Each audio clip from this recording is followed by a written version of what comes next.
नए मीटर से मुराद मेरी digital meter. Yes sir digital meter में सारे डिजिटल। Yes sir. मतलब चेक कर लें कुछ तो मेरे रिप्लेस हुए हैं ये सर। रिजल्ट बेस सुन रही है कि सर आपके मीटर और भी एक कंप्लेन है कि आप जो है वो हेल्पलाइन को जो है वो एज सून एज पॉसिबल अच्छी करें। उसकी वजह ये है कि जब हमें घर में कोई अगर कोई मसला, हेल्पलाइन कौन सी है? सर आपने जो एक्सिन और SDO का नंबर दिया होता है, मेल पे दिया होता है, बाद अगर हेल्पलाइन नहीं है सर। असल में बिजली चोरों के खिलाफ शिकायत के लिए लाइन कंप्लेंट्स के लिए और नंबर है। सर लाइन कंप्लेंट में बात कर रहा हूँ। लाइन कंप्लेंट के लिए एक्सेल SDO का नंबर नहीं है सर वही जो नंबर बिल के ऊपर आपने दिया था लाइन कंप्लेंट के लिए, बाद उन पर हम कॉल करते हैं और वो हमें क्या कहते हैं कि हम आएंगे 2 घंटे बाद, 3 घंटे बाद, 5 घंटे बाद, 10 घंटे बाद। सर आगे भी सुने सर, उसके बाद वो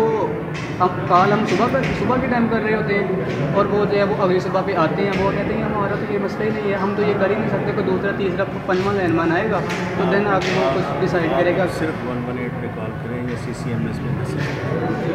किसी भी लिखे हुए हैं शायद इसको भी ये एक और चीज़ है इसके नीचे यहाँ पर 118 डायरेक्ट है, टोल फ्री नंबर है 118 मोबाइल से करें, लैंडलाइन से करें, जिससे मर्जी, और उसके साथ कंप्लेंट रजिस्टर हुई और वो ऑटोमेटिकली जो कंसर्न लाइनमैन है सब डिवीजन का जो लाइन सुन उसको जाएगी। हम चाह रहे हैं उसको प्रमोट करें और उसको जल्दी से जल्दी इसको इन लाइन करें with the consumers and staff. अभी इस पर हमें बहुत काम करना है, इस पर मेहनत करनी है। और एक और मसला सर जब मीटर आते हैं उसके रजू करते हैं मुतलका जो वो देने वाला होता है जिसके थ्रू हमने जो एप्लीकेशन जो है सबमिट की होती है, सर वो कहता है कि मीटर तो आ गए हैं लेकिन हो सकता है कोई और लगाएगा आगे। जब वो आता है वो आ जाता है, वो जनाब मीटर को जो है वो ठोक देता है, वो कहता है जनाब 2000 दें, तार मैंने वहाँ से वहाँ तक डाल लिया तो 3000 इसका भी दें, 5000 उसका भी दें। अगर सर ना दें तो वो हमारा काम सर कैसे करें? ये एक्सी साहब बैठे हैं सर सब मेरे, ये SD साहब आप तो सबके सामने कह रहे हैं, प्रेस के सामने कह रहे हैं, किसी भी लाइनमैन को मेरे को मैं तो यहाँ कह के जाता हूँ कि करप्शन में आप मेरा साथ दें, ये करप्शन ख़त्म करनी है सर। हमें, यही चीज़ इंक्रीज़ की वजह ये है कि हम फर्ज करें एक वक्त में हमारी बिजली जो है वो ख़राब हो जाती है,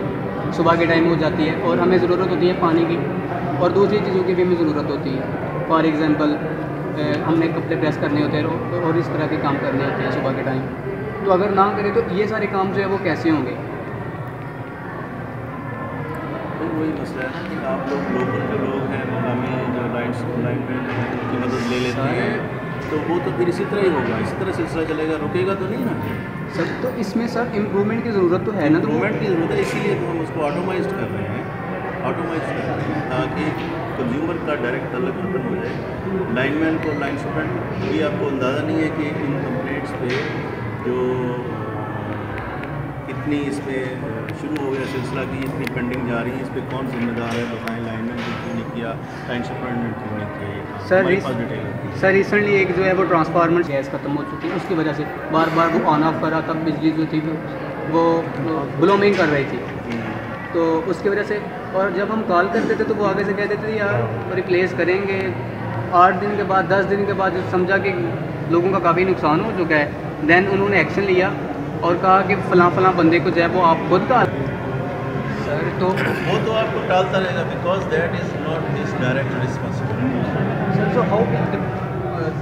रिस्पॉन्सिबिलिटी 118 पे करें, ट्रांसफार्मर कंप्लेंट्स जो है, ट्रांसफार्मर कंप्लेंट्स जो है, इस तरह की रिजॉर्ट विद इन 8 आवर्स जवाबदार हो गए। मैं सर तो थोड़ा तरीके के मुताबिक क्या ही है उसी गल मैं क्या नहीं कुछ ठीक तो करो ना, आप ये बंद कर सो खोलने की जांच होनी चाहिए ना, करते तो हैं बनने में दिखाने ऐसे बड़ा तो फोन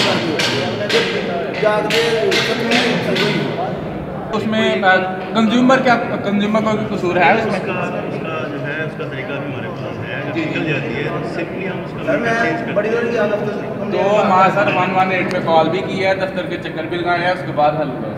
वही ना 118 में करेंगे आप तो ऑटोमेटिक सिस्टम है हमारा, उसमें 2 दिन 4 दिन आपका कितने में कितनी माह बाद सर ये भी कह रहे हैं कि 2 माह बाद 118 की बात अभी आपने की है कि 2 माह बाद इनके कंप्लेन का मसला हल हुआ है, कंप्लेन हल हुआ है, हो जाएगा वो भी। ऐसा ऐसा लोगों पे जब नहीं सर अभी आपने एक बात की थी कि 118 पे बात करें, वहाँ पे टेलीफोन पे भी कॉल ना सुने, डायरेक्ट भी कोई बंदा है बात ना सुने, 118 पर ही कॉल लेकर मैं आपको यही बताना चाह रहा हूँ कि ये जो कंप्लेंट सिस्टम है हमारा, हम उसको टोटली मैकेनाइज कर रहे हैं और उसमें पब्लिक का ताबन भी हमें चाहिए। जब वो लाइनमैन के साथ अपने इलाके के जो है उनके साथ डायरेक्ट मिल के यार मेरी तार निकल गई ये काट दे, बगैर कंप्लेंट दर्ज कराए वो जब करने लगता है काम, तो उसके साथ अगर कोई हादसा पेश आ जाता है तो उसमें इंक्वायरी होती है कि इसको ये हादसा क्यों पेश आया। अगर उसकी कंप्लेंट दर्ज नहीं है तो वो अनऑथोराइज वर्क में शुमार होता है और उस पर उसके जो भी मसाइल हैं उसके लिए पैदा होते हैं, उसकी फैमिली के लिए होते हैं। इसलिए ये सारा कुछ बनाया गया कि भाई आप तरीके से चलें, CCMS में कराएं, 118 में कराएं, 2 बार आपकी सही है, 2 माह लग गए आपको, लेकिन जब प्रॉपरली हर चीज़ स्टिपुलेट हो जाएगी फिर ये 2 माह नहीं 2 दिन में हो जाएगी। और ये सिस्टम ऐसा ऐसा आ रहा है, हमारा कुछ मिजाज ऐसा है कि हम किसी भी चीज़ को फ़ौरन एक्सेप्ट नहीं करते, ਅਸੀਂ फ़ौरन उसको कबूलते नहीं, ਅਸੀਂ कहने कि नहीं है नहीं ठीक, उसको कबूल करदे ਅਸੀਂ बहुत ज़्यादा टाइम लगता है। अजे भी 118 ਤੇ ਵੀ ਫੋਨ ਕਰਨ ਤੋਂ ਬਾਅਦ ਤੁਸੀਂ ਫਿਰ ਲਾਈਨਮੈਨ ਨੂੰ ਜਾਂਦੇ ਹੋਗੇ, कंप्लेंट फूल करते हो गए, एसडीओ को जाते हो गए, हमारा ऑटोमेटिक ये जो आता है ना आपके पास स्ट्रिप वाला जी उसमें तो बताया है कि आपसे मीटर चेंज करना, स्ट्रिप क्लोज और मीटर निकल गई हुआ है, कोई भी निकल गई उसका मीटर चेंज, कोई भी कंप्लेंट ऐसी आती है। खबर तो ये है कि स्ट्रिप क्लोज करने से पहले इंश्योर करें कि उसको टाइट करने के बाद उसकी कोई कदा केस आए तो जब मीटर चेंज होगा तो फिर उसका कैसे होगा, पैसे पड़ने पड़े हैं note free of cost without खर्चा, ठीक हो गया। 7वें महीने मैं भी एप्लीकेशन दी थी, ਇੱਥੇ ਸਾਡਾ ਮੀਟਰ ਲੱਗਾ ਸੀ, ਉਹਦੇ ਪਿੱਛੇ ਫੈਕਟਰੀ ਬਣੀ ਸੀ ਦਸਤਾਨੇ, ਉਹ ਦਸਤਾਨਿਆਂ ਨੂੰ ਮੈਂ ਖਾਰਜ ਕੀਤਾ, ਮੈਂ ਯਾਰ ਤੁਸੀਂ ਫੈਕਟਰੀ ਮਕਾਨ ਖਾਲੀ ਕਰੋ, ਮੈਂ ਸੂਈ ਗੈਸ ਲਵਾਉਣੀ ਹੈ। ਅੱਛਾ ਉਹਨਾਂ ਕਿਹਾ ਜੀ ਠੀਕ ਹੈ, ਮੈਂ ਖਾਲੀ ਕਰਾ ਦਿੱਤਾ। ਉਹਦੇ ਬਾਅਦ ਮੀਟਰ ਚੱਲਦਾ ਸੀ ਫੈਕਟਰੀ ਦੇ ਦਸਤਾਨਿਆਂ 'ਤੇ, ਉਹ ਦਸਤਾਨੇ ਵਾਲੇ ਚਲੇ ਗਏ, ਮੀਟਰ ਬੰਦ ਹੋ ਗਏ, ਉਹਦੀ ਰੀਡਿੰਗ ਕੋਈ ਨਹੀਂ ਆਈ। ਰੀਡਿੰਗ ਵਾਲੇ ਸਾਹਿਬ ਆਏ तो उन्हें मीटर डेड करार देता कि जी रीडिंग नहीं आई बंद। असी आख्या मीटर तो चंगा भला चलो चुप करके साढ़ा मुंडा आया उन्हें 5000 जमा करवाया, वो पैसे जमा करवाने तो बाद चुप करके ठीक है भाई वो मीटर उत्थे ही रहा। वो बाद तुहाडे कोल मैं आया 7वें महीने 16 तरीक में एप्लीकेशन लैके बिल लैके कि जी यह वाकया बनया, वो 10,000 रुपये बिल हो गया। हम की करिए, मैं भी जिद की मैं जमा नहीं करानी, मैं साहब होर को गया उन्हें मारे की तरह बार बार टूसन वाला साहब उन्होंने को फाइल गई, वो एप्लीकेशन भी लभी बिल भी नहीं लभे। मैं जिद की मैं भी नहीं, मैं कराना ही नहीं। वो तो बाद 18,000 हो गए, बिल तो आता रहा, मैं भी नहीं तवज्जो दी। एक साहब आए मतरा वाले उन्हें मीटर लाया, 4 दिन मैं देखा लगा रहा, मुड़ के ला के लै गए। हूँ तारा भी नंगियां छड़ गए इत्थे। मैं एक बंदे ने दसिया उन्हें कहा तू फस जाएगा, यह तारा नंगियां ने किसी होर ने ना, तू पिंड रहना हैबतपुर, यह तारा तो किसी होर ने तारा ला के तेनों ना सारा 70-80,000 रुपया पैना कि कोई चोरी होंगी पी है। मैं पिंडों नसिया, मैं मैं आखिया जिस तरह मर्जी करो होंगे तू मेरा काम कर दे, वो तारा मीटर लवा दे। उन्हें कहा की होया, मैं क्या इस तरह जिला वो कचहरी करते ना, वो मैं भी नहीं जिद की मेरा कोई कार्रवाई नहीं हुई, तो बिल बहुत ज़्यादा हो गया 18,000 रुपये का। मैं करा इन्हें सारा रिकॉर्ड पिछला खोलिया, सारा जो कुछ भी किया पूरा जुमे दिन बनाया ना, वो फिर मेरा बिल 10,000 11,000 मेरा वाला बनाया। वो जमा आखना हूँ करा दे तो उत्थे मीटर जरूर लवा,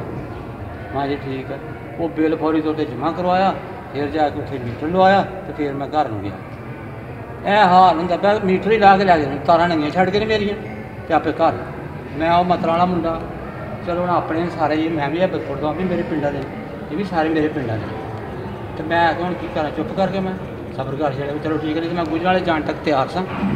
फिर मैं हूँ एनी थी कार्रवाई गुजर वाले जाओ, फिर रुपया ही मैं भर छो 10-12,000, चलो कोई गल। यह हाल है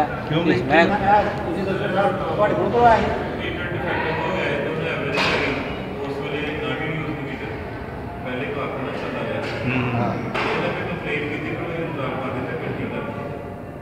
ਕਰੈਕਸ਼ਨ ਕਰ ਦਿੱਤੀ ਜੀ वो मेरा 5000 तो 10000 गया ना जिस मैं ਤੁਹਾਡੇ ਕੋਲ ਆਇਆ ਉਦੋਂ 5000 ਸੀ ਜਦੋਂ ਮੈਂ ਮੁੜ ਕੇ ਆਇਆ ਉਦੋਂ 10000 ਅਗਲਾ ਬਿੱਲ ਆਇਆ ਮੈਂ ਕਿਹਾ ਖੁਦੀ ਕਿਚਾ ਦੀ ਸਜ਼ਾ ਮਿਲ ਗਈ ਹੈ ਤੁਸੀਂ ਮੇਰੇ ਪਾਣੀ ਇਹ ਕਰੇ ਕਰੋ ਜਿੰਨੀ ਪਾਵਰ ਗਵਰਨਮੈਂਟ ਦਿੰਦੀ ਹੈ ਉਨੀ ਵਰਤ ਲਿਆ ਕਰੋ ਜਿਹੜਾ ਬਿੱਲ ਤੁਹਾਡੇ ਕੋਲ ਹੋ ਸਕਦਾ ਠੀਕ ਉਸ ਵੇਲੇ ਕੱਟ ਕੇ ਪਰਾਂ ਮਾਰਿਆ ਕਰ ਜੀ ਆਲੋ ਫੜੋ ਤੁਹਾਨੂੰ ਨਹੀਂ ਕੰਸਾਈਸ਼ਨ ਹੋ ਸਕਦੀ ਜਾਓ ਉਹ ਹੈ ਸਵਾਲ ਖੁੱਲੀ ਵਿਚਾਰੀ ਡਾਟਾ ਡਾਊਨਲੋਡ ਹੁੰਦਾ ਹੈ ਸਾਰਾ ਆਹ ਹੁਣ ਤਾਂ ਠੀਕ ਹੈ ਮੈਂ ਵੀ ਪਹਿਲਾਂ ਜੋ ਕੰਪਿਊਟਰ ਤੇ ਤੁਹਾਡਾ ਚੜ ਜਾਂਦਾ ਨਾ ਉਹ ਸਾਨੂੰ ਦੇਣਾ ਹੀ ਪੈਂਦਾ ਭਾਵੇਂ ਅਸੀਂ ਫਾਈਲ ਲੱਗੀ ਉਹ ਨਹੀਂ ਘਟਾ ਸਕਦੇ ਇਹ ਘਟਾਉਂਦੇ ਪਤਾ ਕੀ ਜੇ ਨੇ ਕੁਝ ਮਾਮਲੇ ਐਸੇ ਹੁੰਦੇ ਹਾਂ ਨਹੀਂ ਕਰ ਸਕਦੇ ਇਸ ਵੇਲੇ ਉਸ ਫੌਰੀ ਤੌਰ ਤੇ ਮੈਨੂੰ ਸਮਝ ਆ ਜਾਂਦੀ ਹੈ ਕਿ ਇਹ ਗਲਤ ਹਾਂ ਗਲਤ ਹੈ ਲੇਕਿਨ ਜਿਹੜਾ ਨਹੀਂ ਹੁੰਦਾ ਜਿਸ ਤਰ੍ਹਾਂ ਹੋਣਾ ਕਿ ਮੇਰੇ ਘਰ ਦੇ ਅੰਦਰ ਆ ਗਿਆ ਮੈਂ ਇਸ ਤਰ੍ਹਾਂ ਤਾਰਾਂ ਦਾ ਦੱਸਦੇ ਬਣੇ ਤੇ ਮੁਆਇਨਾ ਕਰਕੇ ਚੈੱਕ ਕਰਕੇ ਤੁਹਾਡਾ ਬਿੱਲ ਸੀ ਜਿਵੇਂ ਸਾਰਾ ਰਿਕਾਰਡ ਡਾਟਾ ਕਢਾ ਕੇ ਸੀ ਪਾਵਰ ਹੈ ਕਿ ਭਾਈ ਤੁਹਾਨੂੰ ਇਸ ਮਹੀਨੇ ਅੱਧੇ ਦੇ ਲੈ ਅਗਲੇ ਮਹੀਨੇ ਤੇ ਫਿਰ ਦੇ ਦੇ ਤੋ ਮੈਨੂੰ ਆ ਐਕਸ਼ਨ ਕਰਨਾ ਇੱਕ ਵਾਰੀ ਕੇ ਸਾਰੇ ਦੇਖ ਲਓ ਜਾਓ ਜਗ ਤਾਰਨੇ ਤੁਸੀਂ ਹੀ ਨੇ ਅਗਲੀ ਵਾਰੀ ਉਹਨਾਂ ਹੋਰ ਆ ਜਾਣਾ ਉਹ ਫਿਰ ਉਹਨੇ ਰਹਿਣਾ ਅਸੀਂ ਵੀ ਦਿਲ ਮੁਤਮਨ ਕਰ ਲੈਣਾ ਚਲੋ ਅੱਧਾ ਤੇ ਹੋ ਗਿਆ ਨਾ ਅੱਧਾ ਅਗਲੇ ਵੀ ਨੇ ਦੇਣਾ ਕੋਈ ਇਹ ਤਰੀਕਾ ਕਰੋ ਕਿ ਲੈਣਾ ਕੁਝ ਥੋੜਾ ਬਹੁਤਾ ਉਸੇ ਵੇਲੇ ਜੋ ਵੀ ਹੋ ਸਕਦਾ ਹੈ ਤੇ ਠੀਕ ਹੈ ਕੰਪਿਊਟਰਾਈਜ਼ ਚੜਿਆ ਰਿਹਾ ਤੁਹਾਡੇ ਹੱਥ ਕਲਮ ਤੇ ਨਹੀਂ ਪਾਵਰ ਤੇ ਹੈ ਨਹੀਂ ਪਤਾ ਡਰਨੇ ਤਾਂ ਦੇਖਿਆ ਕਿ ਮੀਟਰ ਬੰਦ ਹੋ ਗਿਆ ਹਾਂ ਇੱਕ ਜਿਹੜੀ ਮੈਂ ਰਖਾ ਗੁਜ਼ਾਰਿਸ਼ ਕਰੇ ਕਿ ਇੱਕ ਮੀਟਰ ਕਲਰਕ ਜਿਹੜਾ ਉਹ ਆ ਕੇ ਮੀਟਰ ਚੰਗੇ ਭਲੇ ਨੂੰ ਕਹਿ ਲੈ ਕਿ ਡੈਡ ਹੈ ਉਹਦਾ ਕੁਝ ਕਿਉਂ ਨਹੀਂ ਇਨਕੁਆਰੀ ਕਰਦਾ ਕਿ ਇਹ ਕਿਉਂ ਵੀ ਕਿਸ ਤਰ੍ਹਾਂ ਤੋਂ ਲਿਖ ਛੜਿਆ ਡੈਡ ਹੈ ਹਾਲਾਂਕਿ ਚਲੋ ਫੈਕਟਰੀ ਚੱਲਦੀ ਉਹ ਮੈਂ ਗੱਲ ਉੱਥੇ ਛੱਡ ਗਿਆ ਫੈਕਟਰੀ ਚੱਲਦੀ ਸੀ ਫੈਕਟਰੀ ਬੰਦ ਹੋ ਗਈ ਤੂੰ ਮੀਟਰ ਕਿਵੇਂ ਆਖਿਆ ਉਹ ਬੈਂਡ ਡੈਡ ਹੋ ਗਿਆ ਤੇਰੇ ਕੋਲ ਕੀ ਥਰਾਈ ਦਾ ਕਿ ਰੀਡਿੰਗ ਨਹੀਂ ਆਈ ਤੇ ਡੈਡ ਹੋ ਗਿਆ ਇਹ ਨੂੰ ਪੁੱਛੋ ਕਿ ਉਹ ਕਿਉਂ ਕੀਤਾ ਜੀ ਤੂੰ ਜੇ ਸਾਡਾ 10000 ਰੁਪਏ ਭਰਾਇਆ ਕਿਸ ਵਾਸਤੇ ਭਰਾਇਆ ਇੱਕ ਸ਼ਾਹ ਸਾਹਿਬ ਆਏ ਤੁਸੀਂ ਆਦੇ ਉਹਨਾਂ ਨੂੰ ਕਾਬਲ ਕਰਿਆ ਕਰੋ ਉਹਨਾਂ ਨੂੰ ਪਾਣੀ ਪਿਆ ਲਿਆ ਬਾਹ ਲਿਆ ਵੇਲੀ 'ਚ ਉੱਥੇ ਮੀਟਰ ਲੱਗਾ ਰਿਹਾ ਇੱਕ ਵੇਲੀ ਟੋਕਾ ਲੱਗਾ ਰਿਹਾ ਮੱਝਾਂ ਰੱਖੀਆਂ ਉਹਦੇ ਉੱਤੇ ਮੋਟਰ ਲੱਗੇ ਨਲਕੇ ਤੇ ਹਰ ਘਰ ਸਾਡੀ ਲੱਗੀ ਉਹਨਾਂ ਨੂੰ ਪਾਣੀ ਛਾਣੀ ਪਿਆ ਕੇ ਭਾੜਾ ਚਾਹੀ ਕੀ ਹਾਲ ਹੈ ਠੀਕ ਠਾਕ ਸ਼ੁਕਰ ਹੈ ਮੈਂ ਕਿਹਾ ਮੀਟਰ ਖਰਾਬ ਹੋ ਗਿਆ ਤੇ ਵੇਲੀ ਲੱਗਾ ਸੀ ਮਿੱਟੀ 'ਚ ਪਹਿਲਾਂ ਤੇ ਬੰਦ ਹੋ ਗਿਆ ਅੱਛਾ ਮੈਂ ਠੀਕ ਹੁਣ ਅਸੀਂ ਰਿਪੋਰਟ ਲਿਖਤੀ ਉੱਥੇ ਲਿਆ ਸੀ SM ਹੁਣ SP ਮੈਂ ਨਹੀਂ ਸਮਝਿਆ ਵੀ SP ਕੀ ਹੁੰਦਾ ਮੈਂ ਜਦ ਅਗਲੇ ਦਿਨ ਆਇਆ ਨਾ 5000 ਬਿੱਲ ਫਿਰ ਮੇਰੀ ਅੱਖਾਂ ਖੁੱਲੀਆਂ ਮੈਂ ਆਖਿਆ ਦਫ਼ਤਰ ਮੈਨੂੰ ਪੁੱਛਿਆ ਕੀ ਆ ਉਹਨਾਂ ਕਿਹਾ ਰਾਜ ਸਾਹਿਬ ਸਮਾਲ ਪੰਪ ਲਾਇਆ ਹੈ ਅਸੀਂ ਉਹ ਕਹਿੰਦਾ ਸਮਾਲ ਪੰਪ ਮੈਂ ਨਾਮ ਮਾਰੀ ਤੇ ਵੇਲੀ ਨਾ ਮੈਂ ਡੰਗਰ ਨਾ ਬੱਚਾ ਨਾ ਪੈਲੀ ਇੱਕ ਵੇਲੀ ਹੈ ਤੇ ਉੱਥੇ ਸਮਾਲ ਪੰਪ ਕੀ ਕਰਦਾ ਉਹ ਸ਼ਾਹ ਨੇ ਪੁੱਛਿਆ ਸ਼ਾਹ ਜੀ ਇਹ ਕੀ ਕੀਤਾ ਜੇ ਉਹ ਜੀ ਮੈਂ ਕੀ ਕਹਿੰਦਾ ਸੀ ਜੋ ਸਮਾਲ ਪੰਪ ਮੈਂ ਸਮਾਲ ਪੰਪ ਸਾਡੇ ਹਰ ਘਰ 'ਚ ਲੱਗਾ ਰਿਹਾ ਚੌਕੀ ਪੰਪ ਜਿਹਨੂੰ ਅਸੀਂ ਆ ਰਹੇ ਹਾਂ ਤੁਸੀਂ ਉਹ ਸਮਾਲ ਟਿਊਬਵੈੱਲ ਲਾ ਲਿਆ ਇਸ ਤਰ੍ਹਾਂ ਫਿਰ ਮੈਨੂੰ ਉਹ 5000 ਭਰਨਾ ਪਿਆ ਇਸ ਤਰ੍ਹਾਂ ਵੀ ਕਰਦੇ ਚਲੋ ਠੀਕ ਹੈ ਸਭ ਮੀਟਰ ਖਰਾਬ ਹੋ ਹੀ ਜਾਂਦਾ ਹੈ ਲੇਕਿਨ ਉਹ ਦੇਖਣ ਕਿੰਨੀ ਕਿਹਨਾਂ ਦੀ ਬਿਜਲੀ ਖਰਚ ਹੁੰਦੀ ਉਹਦੇ ਹਿਸਾਬ ਨਾਲ ਬਿੱਲ ਪਾ ਦਿਆ ਕਰ ਠੀਕ ਹੈ ਅਸੀਂ ਦੇ ਦਿਆ ਕਰਾਂਗੇ ਇਹੋ ਜਿਹੇ ਕੰਮ ਕਰਦੇ ਮਿਹਰਬਾਨੀ ਪਰ ਅਗਰ ਕੋਈ ਗਲਤ ਲਫ਼ਜ਼ ਬੋਲਿਆ ਜਾਏ ਤਾਂ ਮਾਫੀ ਚਾਹੁੰਦੇ ਅਸੀਂ ਇਸ ਗੱਲ ਦੀ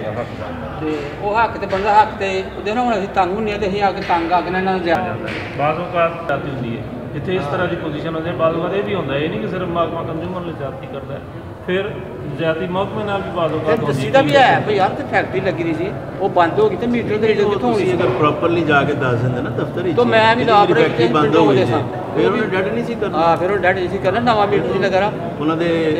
ਤਲਾਹ ਚ ਆ ਜਾਂਦਾ ਨਾ ਕਿ ਤੁਹਾਡੀ ਫਿਰ ਫੈਕਟਰੀ ਬਾਅਦ ਬਾਅਦ ਇਹ ਵੀ ਆਉਂਦਾ ਮੈਂ ਕੋਈ ਚੈੱਕ ਕਰਨਾ ਹੁੰਦਾ ਤਾਰਾਂ ਬਬਲਿੰਗ ਕਰਦੀਆਂ ਸੀ ਉਹ ਵੀ ਬਿੱਲ ਆਇਆ ਮੈਨੂੰ ਮੀਟਰ ਚੱਲਦਾ ਸੀ ਠੀਕ ਸੀ ਉਹਨਾਂ ਕਿਹਾ ਜੀ ਤੇਰਾ ਬਿੱਲ ਵੱਧ ਘੱਟ ਆਉਂਦਾ ਮੈਂ ਕੀ ਕੀਤਾ ਸੀ ਮੈਂ ਦੂਸਰਾ ਮੀਟਰ ਹੋਰ ਲਵਾ ਕੇ ਨਾ ਨਾਲ ਉਹਦੀਆਂ ਤਾਰਾਂ ਵੀ ਉੱਥੇ ਘਰ ਚਲਾਈਆਂ ਤਾਂ ਕਿ ਬਿੱਲ ਘਟੇ 2 ਮੀਟਰ ਲਵਾ ਲਏ ਉਹ ਆਏ ਤਾਂ ਉਹਨਾਂ ਆਖਿਆ ਤੇਰੀਆਂ ਤਾਰਾਂ ਬਬਲਿੰਗ ਕਰਨੀਆਂ ਨੇ 5000 ਰੁਪਏ ਜੁਰਮਾਨਾ ਮੀਟਰ ਬਦਲ ਤਾਰਾਂ ਬਬਲਿੰਗ ਕਰਨਾ ਪਿਛਲਾ ਕੰਮ ਹੈ ਸਾਡਾ ਕੋਈ ਉਹਦੀ ਕਸੂਰ ਨਹੀਂ ਨਾ ਹੀ ਖਰਾਬ ਕਰ ਲੈਣਾ ਰਹਿਣੀ ਦੇਣੀ ਅਗਰ ਉਹ ਬਬਲਿੰਗ ਕਰਦੀ ਹੈ ਉਹ ਮੇਰਾ ਜ਼ਿੰਮਾ ਨਹੀਂ ਮੈਂ ਮੈਨੂੰ ਪਾ ਰਿਹਾ ਮੈਂ ਦਿੱਤਾ 5000 ਰੁਪਏ ਹਾਲਾਂ ਉਹਨਾਂ ਦੀ ਟੀਮ ਆਈ ਸੀ ਘਰ ਚੈੱਕ ਕਰਕੇ ਗਈ ਬਬਲਿੰਗ ਮੇਰੇ ਤੇ ਪਈ ਹੋਈ ਜਿਸ ਵਕਤ ਇਹ ਕਹਿੰਦਾ ਨਾ ਕੰਜ਼ਿਊਮਰ ਕਿ ਮੇਰਾ ਤੇ ਇਹਦੇ 'ਚ ਕੋਈ ਕਸੂਰ ਨਹੀਂ ਅਸੀਂ ਕਦੋਂ ਕਹਿੰਦੇ ਕਿ ਉਹਦਾ ਕਸੂਰ ਹੈ ਅਸੀਂ ਕਹਿੰਦਾ ਜਿਹੜਾ ਸਾਡਾ ਮੀਟਰ ਲੱਗਿਆ ਹੈ ਗੱਲਾ ਲੱਗਾ ਹੈ ਉਹ ਜੋ ਤੁਸੀਂ ਇਸਤੇਮਾਲ ਕਰ ਰਹੇ ਹੋ ਉਹ ਨਹੀਂ ਦੱਸਦਾ ਪਿਆ ਅਸੀਂ ਤੇ ਉਹ ਪਿੱਛੋਂ ਕੱਢ ਹਾਂ ਉਹ ਠੀਕ ਹੈ ਲੇਕਿਨ ਤਾਰ ਪਿੱਛੋਂ ਆਉਂਦੀ ਹੈ ਮੇਨ ਲੈਣਾ ਚਾਹਦੀ ਹੈ ਪਬਲਿਕ ਮੇਨ ਲੈਣਾ ਚ ਕਰਦੀ ਹੈ ਤੇ ਕੰਜ਼ਿਊਮਰ ਨੂੰ ਅਸੀਂ ਉਦੋਂ ਕਹਿੰਦੇ ਆ ਜਦੋਂ ਉਹਨੇ ਡਾਇਰੈਕਟ ਲਗਾਈ ਨੇ ਕਹਿੰਦੇ ਹਾਂ ਹੁਣ ਤੂੰ ਕਸੂਰਵਾਰ ਹੈ ਹਾਂ ਫਿਰ ਅਸੀਂ ਭਰ ਦਿੰਦੇ 70000 ਭਰਿਆ ਨਾ ਨਾ ਤੇਰੀ ਕੀਤੀ ਭਰ ਛੜਿਆ ਨਾ ਠੀਕ ਹੈ ਜੀ ਲੱਗਾ ਰਹੀ ਭਰ ਛੜਿਆ ਜਦੋਂ ਇਹ ਕਰੀਏ ਨਾ ਤਾਂ ਫਿਰ ਤੁਸੀਂ ਸਾਡੇ ਕੋਲ ਭਰਾਓ ਤਾਂ ਫਿਰ ਸਾਨੂੰ ਗੁੱਸਾ ਆਉਂਦਾ ਫਿਰ ਸਾਨੂੰ दुख लगता है। बिल एडजस्टमेंट का बहुत मसला होता है। फिर ये देखें पहले नो मीटर रिप्लेसमेंट हुआ, ठीक है, उन्होंने कहा कि ठीक है आप रिप्लेसमेंट हो गया, ठीक है, और आइंदा के बाद आपको ये जो तस्लीम बिल आता है बिल एडजस्टमेंट ये नहीं आएगी। ठीक है, मैंने कहा ठीक है। जो लाइनमैन था वो मीटर के ऊपर लिख के ले गया। जब मीटर रिप्लेस होने के बाद जो अगले महीने का बिल आया ना मुझे, ये तीसरे नंबर पे वो बिल है, उसमें मुझे बिल एडजस्टमेंट फिर डाल दी। मैं इनके ऑफिस में गया और इनसे जाके मिला, मैंने कहा आपने फिर क्या है? जी हमारे पास रिकॉर्ड नहीं आया, तो ये वाला आपको पे करना पड़ेगा। चलिए मैं आपको हाफ़ कर देता हूँ, आप पे कर दो। मैं ठीक है, आप हाफ़ कर दें, मैं पे कर देता हूँ। उन्होंने मुझे हाफ़ करके दिया, ठीक है, मैंने पे कर देगा, आपको नेक्स्ट मंथ अब नहीं आएगा। नेक्स्ट मंथ जो हाफ़ किया था ना, वो हाफ़ मुझे फिर आ गया, बल्कि पिछला बिल मुकम्मल हो गया। मैंने ये भी बिल पे कर दिया, ठीक है, मैंने कोई बात नहीं की। मैंने कहा चले ये मसला हो जाएगा, नेक्स्ट नहीं आएगा, ठीक है। अब इस मंथ जो सा बिल आया फिर एडजस्टमेंट आ गया था। और आप चेक कर लें कि यूनिट कितनी हुई है, और अगर ये मोटर हो तो लाइनमैन से पूछ लें आप कि वो जो रिप्लेसमेंट करके लेके गया मीटर, ठीक है, उसको पता है कि मोटर लगी या नहीं लगी। और ये हर महीने एडजस्टमेंट आके सर गरीब लोग हम नहीं इतना अफोर्ड कर सकते कि हम ये बिल पे बिल एडजस्टमेंट नहीं है सर, ये बिल एडजस्टमेंट है सर। करें ये 2010 ये बिल एडजस्टमेंट है, ये नीचे आ रहा है। ये जो 95 है ये मौजूदा बकाया जाती है नो सर, ये शिफ्ट हुए हुए सर ये मैं बता रहा हूँ, ये प्रिंटिंग में मसला है, ये प्रिंटिंग में मसला है, ठीक है। ये तस्दीक बिल 2010 ये मौजूदा बिल के साथ नहीं, ये मौजूदा बिल में नहीं, ये तस्दीक बिल में सर, ऊपर नीचे प्रिंटिंग में मसला जो मौजूदा बिल 95 है जी। ये देखिए सर, यूनिट 11 यूनिट है, 11 यूनिट का जो सा बिल है करंट बिल आपका ये है 241 जी सर। ग्रैंड बिल कैसे होगा? ये 241 चलिए सर, ये 241 ये उसके साथ ये 198, ठीक है, 95 ये हो गए, और ये जो है ये प्रिंटिंग में ये आपको 198 रियायत मिली सर, वो इस बात का नहीं है। लेकिन ये जो है ये आप कह रहे हैं जो मौजूदा बिल में, ये मौजूदा बिल में नहीं है, ये तस्दीक बिल है। कर देंगे यार असल में पता है कि आप लोग समझते हैं कि SDO ने एक्सीएन ने बिल काट दिया तो अगले महीने बकाया नहीं आएगा। प्रोसेस होता है पूरा 1 महीने का एडजस्टमेंट का, और आपका ये स्टूडेंट